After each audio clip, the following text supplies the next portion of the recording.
Welcome to the buyer's guide for dental curing lights. Now, traditionally what we're used to seeing is halogen lights. The problem is they're bulky, they're loud, the fan's running, and they're not really friendly to your operatory.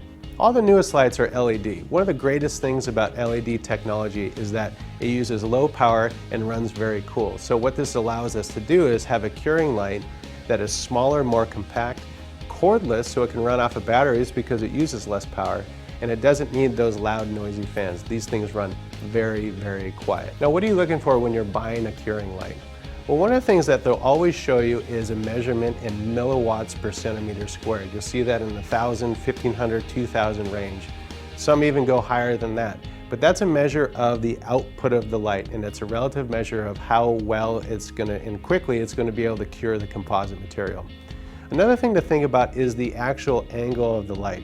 Depending on the procedures you do, is the angle that's coming off of the little gun holder at an angle that can allow you to get to the restoration. Turns out that no matter how bright it is, unless you can get that light very close to the restoration, it's not going to cure as well.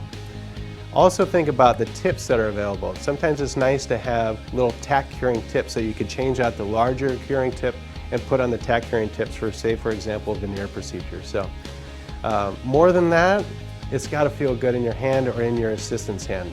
Pick these things up, feel the weight, feel how it feels in your hand, make sure the trigger's in a good spot, and you can change the time very easily. You want to make sure that this thing is user-friendly because you're actually going to be using this thing very, very often. So one last thing to think about is, of course, wavelength. Most of the LEDs have a pretty concise set of wavelengths. You just want to make sure it's compatible with your favorite material. So if there's any question, you can look that up and compare it to your composite material of choice.